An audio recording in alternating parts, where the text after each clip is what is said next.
Eu só vou mostrar a prova, eu não sei se todo mundo viu, e aí se alguém tiver alguma dúvida, pode me perguntar, tá? Então, ó, vamos lá, rapidinho.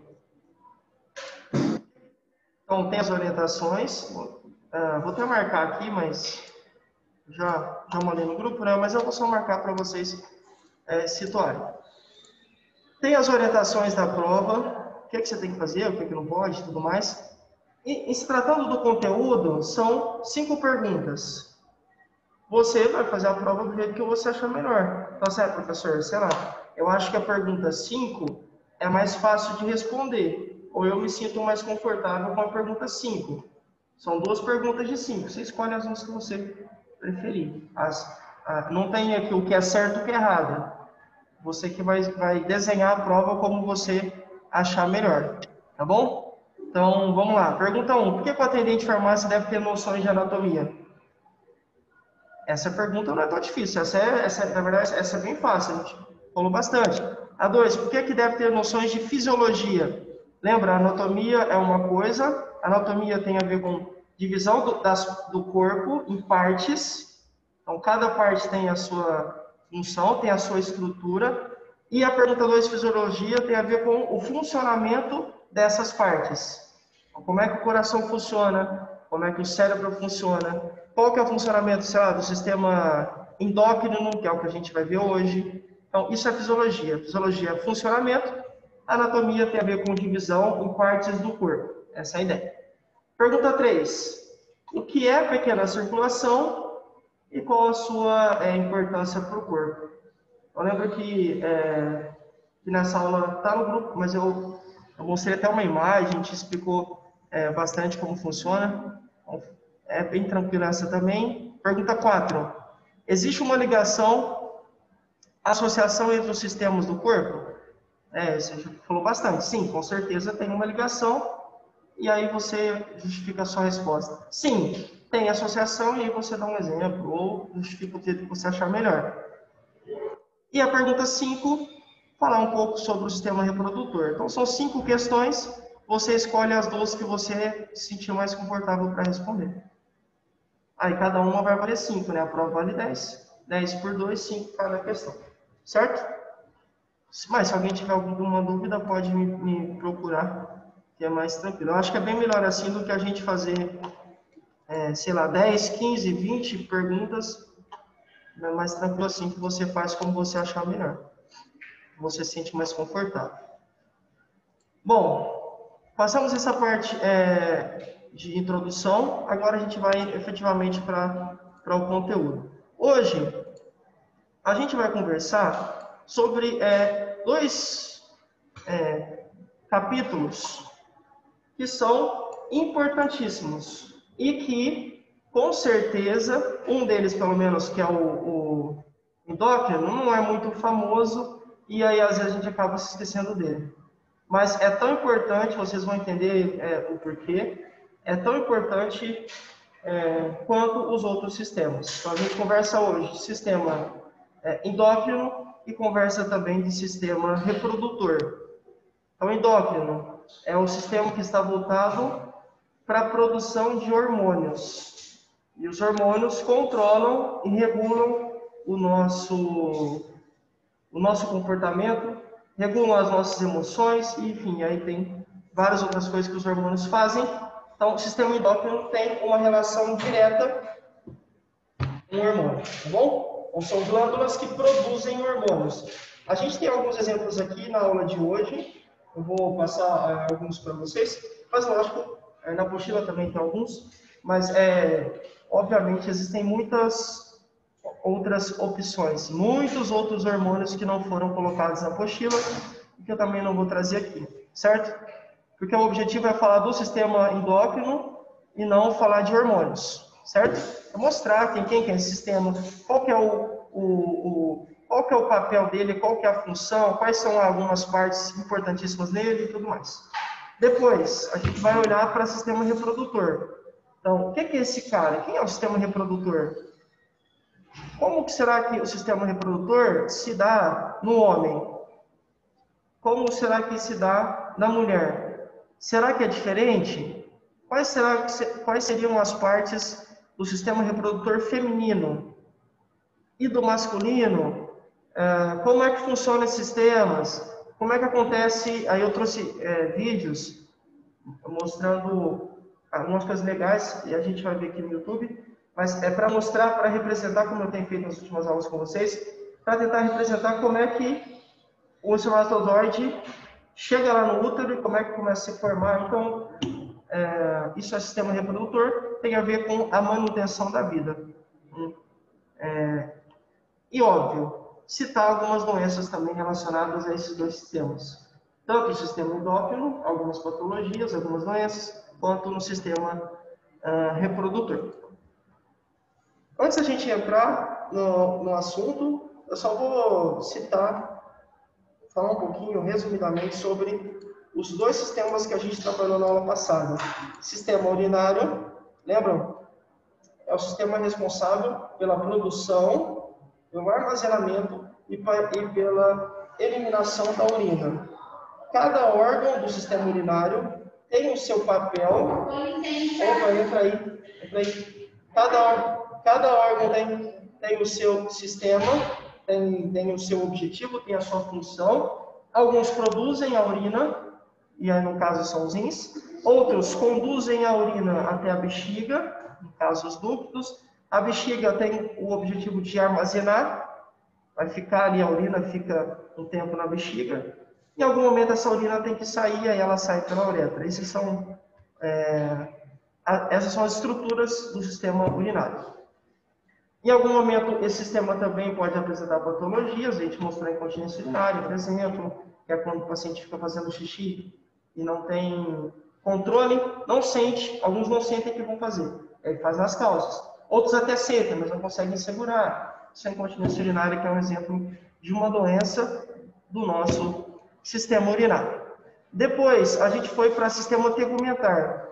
Tegumentar tem a ver com pele. Então, a gente já tinha visto bastante, né, na apostila de cosméticos sobre as 3 principais camadas da pele, e quais são as suas funções, o que cada uma tem. Depois a gente trouxe na aula passada mais doenças, mais patologias relacionadas a esse sistema. Eu lembro que a gente falou de câncer, aí mostrou algumas imagens. Lembro também que a gente falou de vitiligo, enfim, aí foi dando alguns exemplos de doenças que podem acometer. E acho que eu finalizei falando de úlcera por pressão, que é quando o paciente fica muito tempo acamado, essa região onde ele fica acamado, fica deitado, não recebe sangue, ou uma quantidade satisfatória de sangue, isso deixa essa região pobre em nutrientes, em oxigênio, e aí começa a ter uma lesão, uma úlcera. Então, isso é sistema tegumentar e é também sistema urinário. Vamos então para os sistemas da aula de hoje. A aula foi gravada, né? Da semana passada, do nosso último encontro. Semana passada foi feriado. Então, no último encontro a gente gravou a aula e já está no YouTube também. Vamos lá. Bom, por que vocês acham que é importante a gente conversar sobre o sistema endócrino? Não, antes dessa pergunta, eu já vou fazer essa. Já tinha ouvido falar de sistema endócrino? Essa é a primeira pergunta. Não, aqui no presencial não. Deixa eu ver se alguém respondendo aqui no chat. Deixa eu ver. Ô, Dani, imagina, Dani, tá tudo bem. Você colocou seu nome lá no grupo, né? Se você não colocou... Você colocou? Ainda não. Ainda não. Bom. Imagina. Vou Depois colocar. você coloca, por favor, senão você fica com falta, tá bom? Entendi. Porque as meninas que fazem a presença, tá bom? E aí elas não estão na aula, e aí elas vão por quem colocou o nome lá. Beleza? Beleza. Obrigado, viu, Dani? Bom, e aí? Me digam aí, vocês do Zoom, alguém já tinha escutado falar sobre sistema endócrino? Não, acho que não, né? Bom, de fato, como eu falei no início aqui da gravação, esse sistema não é muito falado. Não diretamente. Então, quando a gente fala sistema, sempre a gente vai lembrar do sistema cardiovascular, sempre lembra do sistema reprodutor, que é o que a gente vai ver hoje também, lembra do sistema respiratório, Mas esse sistema aqui, muitas vezes, ele fica às escondidas. Não que não seja importante, é porque ele não é muito comentado mesmo. Mas na aula de hoje, a gente vai perceber que ele é fundamental, essencial, inclusive para a nossa existência. Então, o sistema endócrino, vamos adentrá-lo.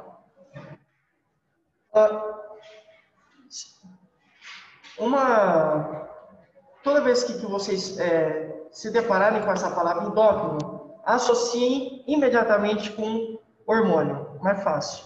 Então, o sistema endócrino lida com produção de hormônios.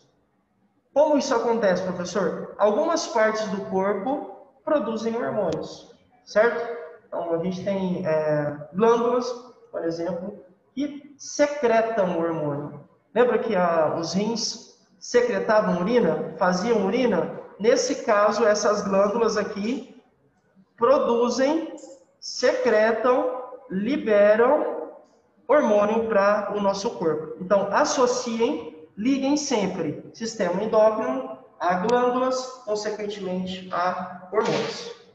Então, vamos lá. O sistema endócrino está relacionado à secreção de hormônios por meio de glândulas, que, por sua vez, interagem com o nosso corpo, desempenhando muitas funções que, por sinal, são importantíssimas. Por exemplo, olha que coisa louca. Deixa eu pegar um exemplo bem prático aqui. Tá. Show. Mulheres que já passaram pela menopausa. Por conta da falta de menstruação, o hormônio, entre aspas, feminino, hormônio feminino, estrógeno, não é mais produzido. Então, consequentemente, essas mulheres que passaram, né, pela menopausa, que não menstruam mais, não produzem estrógeno, que é um hormônio. A falta do estrógeno no corpo de mulheres traz algumas alterações muito importantes. Por exemplo, talvez uma das principais, os ossos ficam bem mais frágeis. Por quê? Porque o estrógeno, além de outras funções que ele tem no corpo da mulher, do homem, ele, no corpo da mulher, falando especificamente, fortalece os ossos, como se ele fosse uma capa que revestisse os ossos, dando mais consistência para eles. Consequentemente, se ficam mais duros, tem maior dificuldade em quebrar. Mulheres que têm osteoporose, por exemplo, que é uma doença gravíssima de ossos, que os ossos ficam bem frágeis, geralmente essas mulheres têm uma deficiência de estrógeno. Então, já tinha uma genética, já tinha um hábito saudável ruim, então não comia coisas com cálcio, e aí, para piorar, parou de menstruar, já havia na idade, parou de menstruar, consequentemente o corpo não produz mais estrógeno, e essa falta de estrógeno, somada a esses outros fatores que eu falei, falta de atividade física, uma falta de alimentação adequada, genética, fatores ambientais, enfim. Somada a tudo isso, essa falta de estrógeno vai deixar os ossos dessa mulher muito mais frágeis. E aí, consequentemente, se ossos mais frágeis, obviamente, maior risco de fratura. Em todos os sentidos, tá? Então, só um exemplo para vocês pegarem aí o porquê que é importantíssimo a gente falar de hormônio, né? Ou melhor, falar do sistema endócrino. Um outro exemplo, tem algumas mulheres relatam que o marido não procura mais, para não estar no vigor como era quando eram mais jovens, por exemplo. Não tem mais a atitude, não procura mais ela, enfim, não tem mais relação e tudo mais. Muitas vezes, quando se faz um exame, para tentar entender por que o cara não está mais procurando a esposa, sei lá, o que se percebe? Uma baixa concentração de testosterona, que também é um outro hormônio, que além de outras funções, como na testosterona, o nosso corpo, principalmente do homem, começa a produzir testosterona demais, para quê? Por conta da fase de puberdade, a mudança na voz, para aparecer pelos, barba e outras características sexuais e por aí vai. Mas, em alguns momentos, o homem pode ter uma queda de testosterona. Homem e mulher também, né? Isso acontece muito em mulher também. Às vezes o cara... Minha esposa não quer mais ter relação, não sei o quê. Quando vai ver, ela também está com baixo nível de testosterona. Consequentemente, ela não vai ter mesmo vontade. Nem ela, nem ele. Por quê? Porque esse hormônio regula e dá prazer. A ideia dele é que você procura, ele instiga você a querer ter relação também. Não é só esse o objetivo, mas a testosterona tem também esse papel. E aí, imagine, né? Os prejuízos que isso pode trazer para um casamento ou para qualquer outra relação. Novamente, hormônios interferindo diretamente na nossa vida. Um outro exemplo, eu acho que eu vou citar ele, é o hormônio do crescimento. Em excesso ou em falta, prejudica o crescimento do nosso corpo. Já viram aquelas pessoas que são muito altas, tem aquela doença gigantismo? Porque geralmente esse hormônio do crescimento está em altíssima concentração no organismo dessas pessoas. Então, todo mundo tem que ter esse hormônio para crescer, senão a gente não cresce, fica pequenininho. Quando você começa a crescer, em algum momento o seu corpo consegue regular e entende, falando, caramba, o Lucas já atingiu a estatura máxima dele. E aí o seu corpo vai só mantendo. Em algumas situações, como no caso do gigantismo, não para. Então o cara tem, sei lá, 11, 12 anos, está com 1,90 m. Vai crescendo, crescendo. Depende de 2 metros. 2,10, 2,15, 2,20, 2,30, 2,40. E aí vai indo. E aí, em algum momento, essa pessoa obviamente vai morrer. Mas elas são muito altas e muito diferentes da nossa estatura normal. Então, assim, geralmente o homem, isso eu acho que aumentou um pouco, mas há um tempo atrás a estatura média do homem brasileiro era 1,75. Então, todo mundo que tivesse acima de 1,75 tinha, de alguma forma, estava acima da média brasileira. Então, no meu caso, eu estou acima, naquela época quando eu vi essa pesquisa.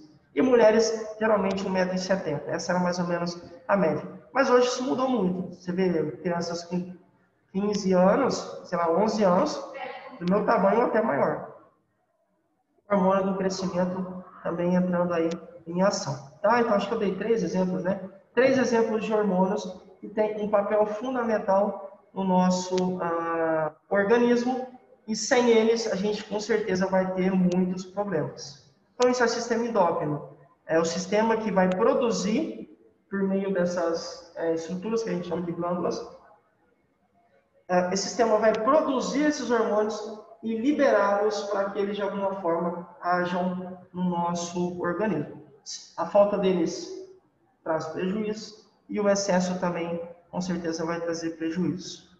Bom, então isso são algumas considerações iniciais do sistema endócrino.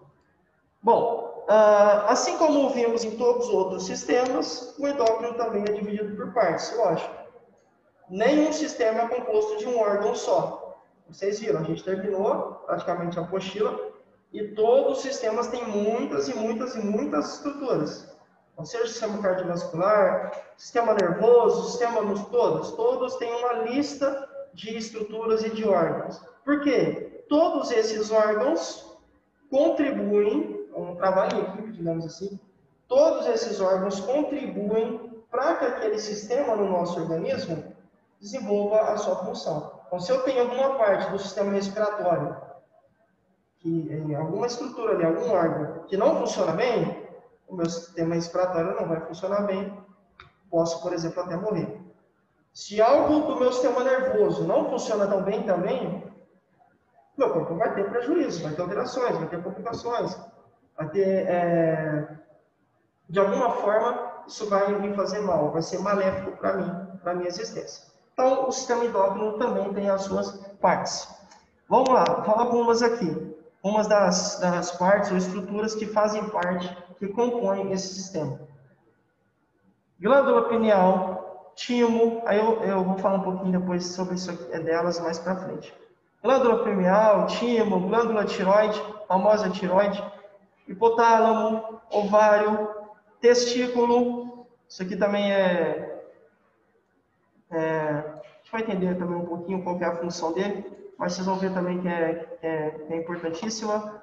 Pâncreas é aqui que a gente tem, por exemplo, a produção da insulina, que insulina é aquele hormônio que faz o quê? Que de forma simplificada coloca o açúcar dentro das células.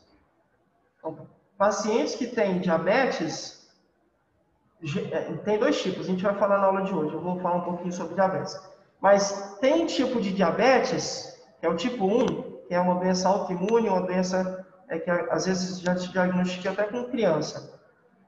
Nesse tipo de diabetes, especificamente, que é o tipo 1, não há produção de insulina no pâncreas. A falta de insulina faz com que você tenha um excesso, entre aspas, de açúcar no organismo. Então, o pâncreas também é uma parte fundamental. No caso do diabetes tipo 1, o seu sistema imunológico ataca o pâncreas. Então, tem uma confusão nas suas células de defesa e elas entendem que as células beta, que são as células do pâncreas que produzem a insulina, o seu sistema imunológico acha que essas células beta são vírus, são invasores, são bactérias, e aí o que o sistema imunológico faz? Bom, se eu tenho diante de mim um invasor, preciso proteger. E aí começa a destruir as células beta do pâncreas. Consequentemente, são elas que produzem insulina. Sem células beta, não tem produção de insulina. Não tendo produção de insulina, não tem ninguém que possa substituir o que a insulina faz. Começa a ter uma alta concentração de açúcar no sangue. E aí se configura diabetes. Mas eu vou falar sobre isso mais para frente. Bom, temos também mais uma estrutura, a hipófise, a glândula paratiroide e glândulas adrenais também estão relacionadas a esse ponto. Tiroide e paratiroide são alguma coisa? Não. São coisas diferentes. Eu vou falar um pouquinho sobre elas, mas não são. Tá bom? Bom, essa aqui é uma rápida definição. Vamos lá. É composto de glândulas, um conjunto, no caso do sistema endócrino, né? Um conjunto de órgãos especializados em produzir hormônios, como eu já disse. Os hormônios são secreções capazes de alterar o funcionamento do organismo. Como eu já dei 3 exemplos. A testosterona, na verdade 4, né? Falei da insulina também. Falei do hormônio do crescimento, falei do estrógeno, falei da testosterona e falei da insulina. Então, sim, hormônios têm a capacidade de alterar o funcionamento do nosso corpo. Para que o nosso corpo consiga se ajustar às diferentes condições internas e externas. Dessa forma, o sistema endócrino exerce um papel muito importante sobre os demais sistemas do organismo, porque a gente tem uma relação direta, ok? Então, vamos lá. Se eu não tenho a ação da testosterona, geralmente, em indivíduos que têm uma baixa testosterona, por exemplo, homens, você vai perceber que esse cara geralmente é um cara que é apático no sentido como falar, introspectivo, fechado na dele, meio com aparência de frágil, não tem autoestima boa, várias outras coisas impactam diretamente nessa baixa de testosterona. Porque a testosterona é como se desse um vigor. Em contrapartida, se você não tem uma alta concentração, você não vai sentir que você está bem na fita. E geralmente esses homens têm essa característica. Bom, vamos lá. E aí aqui tem algumas estruturas, né? Mas eu vou falar um pouquinho sobre elas no decorrer da aula. Tem aí mais algumas que também são importantíssimas. Bom, vamos falar um pouquinho sobre a hipófise. Onde ela fica localizada? Na parte inferior do cérebro. Então, deixa eu achar aqui uma imagem. Pode ser essa. Deixa eu dar um zoom. Ó. Vejam aqui.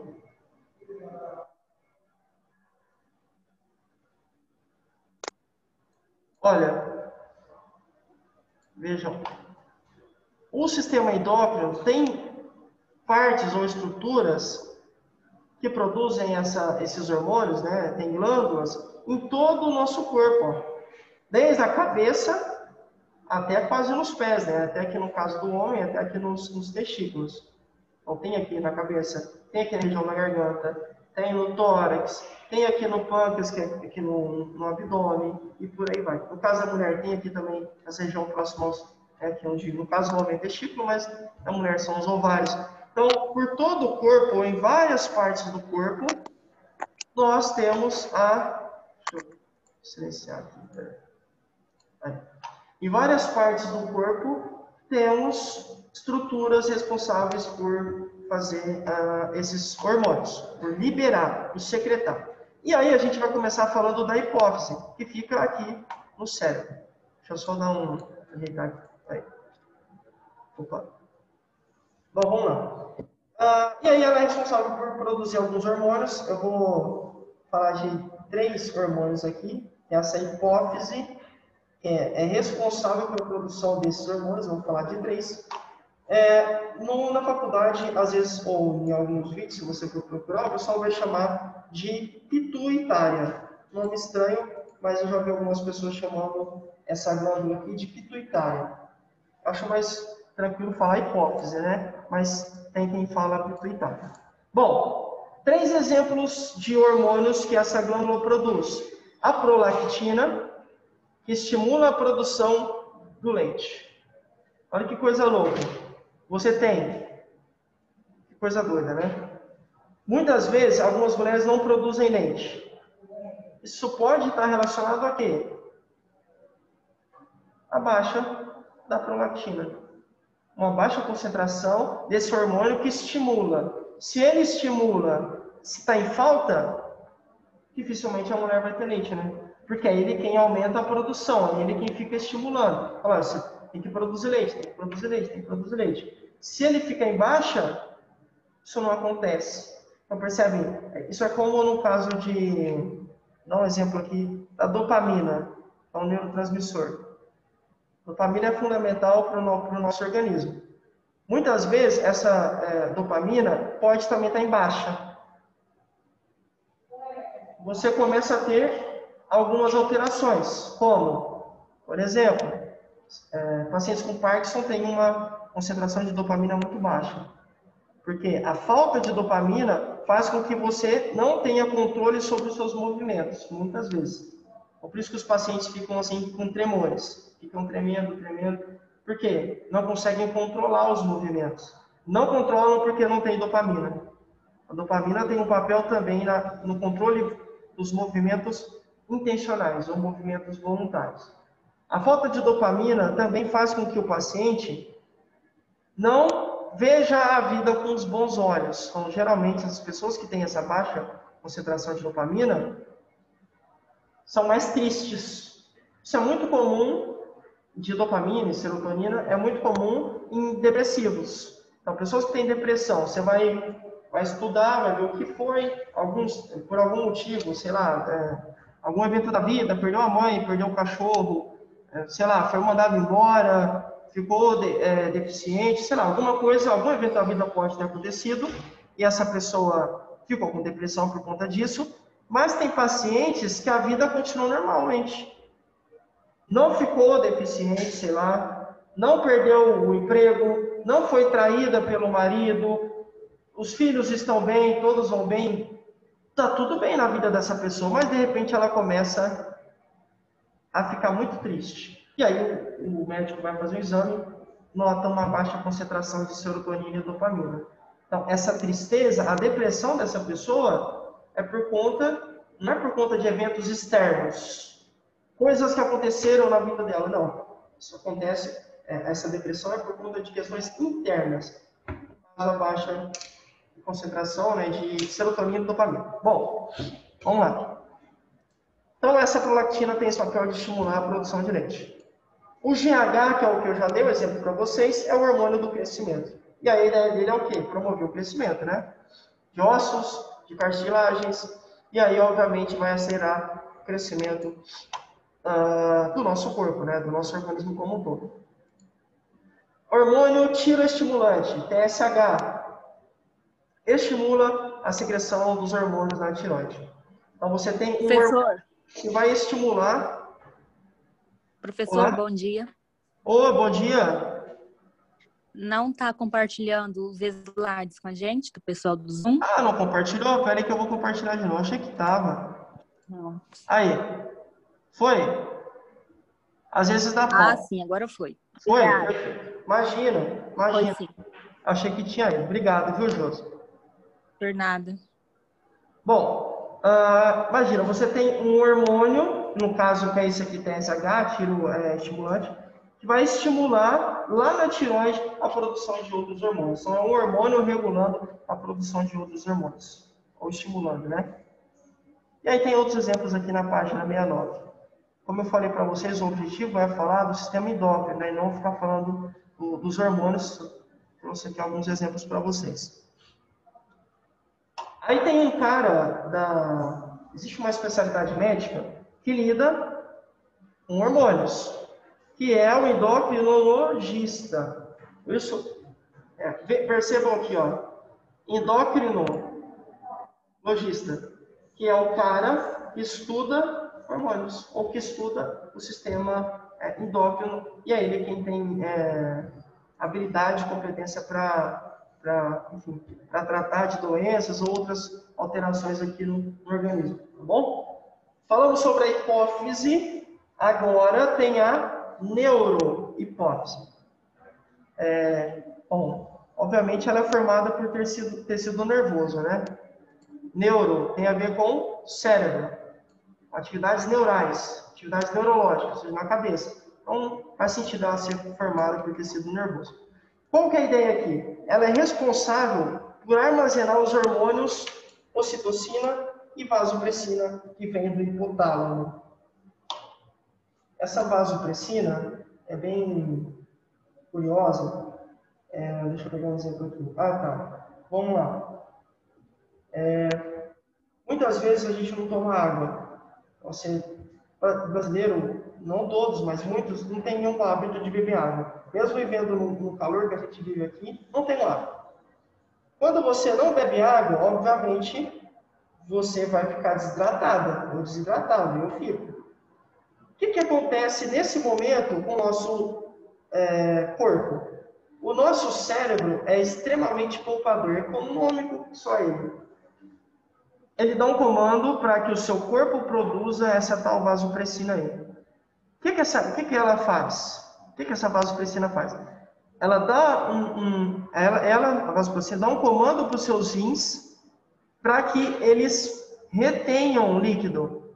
Olha, para de produzir ou produz em menor quantidade a urina, porque não está entrando água. Se não entra água, se você ficar produzindo urina normalmente, a gente vai morrer. Então, segura a produção de urina aí. Trabalha na menor quantidade possível. E aí, os nossos rins começam a produzir uma quantidade menor de urina. Obviamente, se os rins produzem uma quantidade menor de urina, fica mais líquido no corpo. Consequentemente, você começa a ter, sei lá, inchaços por aí, inchaços nas pernas, braços, por aí vai. Então, uma resposta à desidratação. Então, por isso que é importante a gente tomar bastante água, né? Porque senão o seu cérebro, como ele vai querer poupar água, ele vai mandar o seu corpo produzir essa vasopressina, que, por exemplo, tem um papel de reter líquidos, de controlar os seus rins e falar para eles darem uma segurada na produção de urina.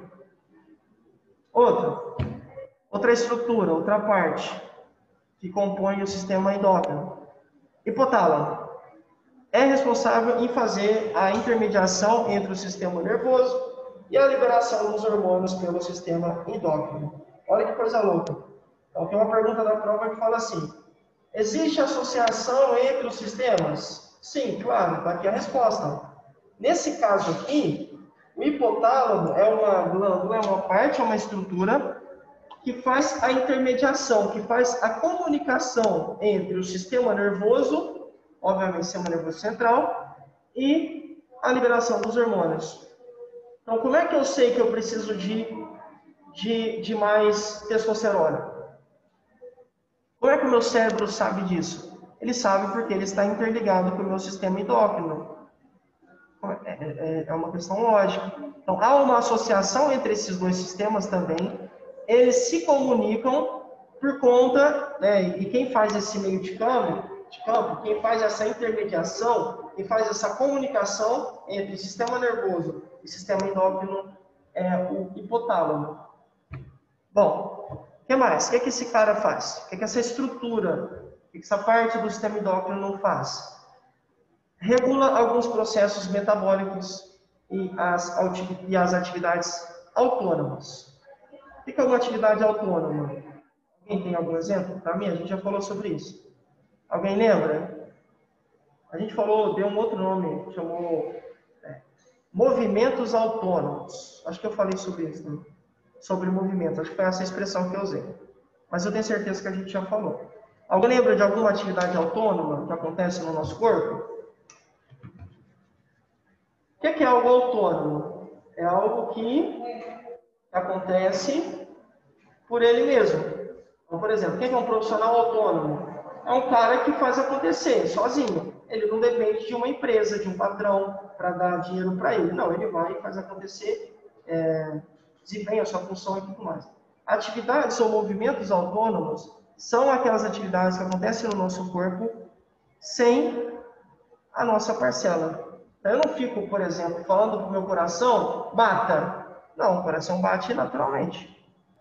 Eu não falo Então, tipo, a nossa respiração é algo autônoma? Isso, eu ia dar esse exemplo agora, Dani. Exatamente. A Dani perguntou se respiração é autônoma. Com certeza. Exatamente, Dani. Porque eu não fico falando para os pulmões, respirem. Senão eu não conseguiria nem dar aula, né? Se eu tivesse concentrado no meu coração, nos pulmões para eles respirarem, eu não ia conseguir nem falar com vocês.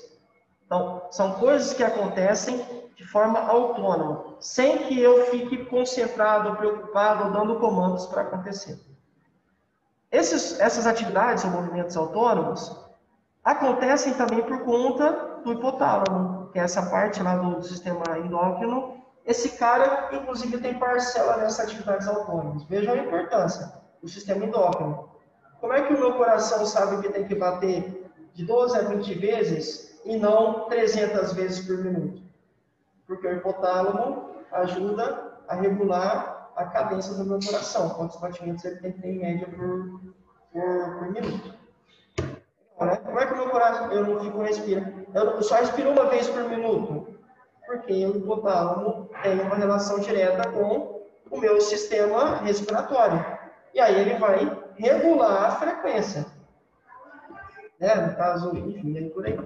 Bom, desculpa, né? Batimento de 60 a 100 e respiração de 12 a 20. Bom, e também, olha só, além de você ter atividades autônomas, você tem também processos metabólicos. O metabolismo é colocar para fora o que já não é mais importante para o seu corpo. Mas a gente vai dar exemplos, eu acho, durante a aula. O que mais? Então, além de regular esses processos metabólicos, além de também regular e ter uma relação direta com atividades autônomas, controla a temperatura do nosso corpo. Olha que coisa louca. Que coisa doida, né? A sede. Então, como é que eu sei, por exemplo, por que o meu corpo não fica com a temperatura de 45 graus?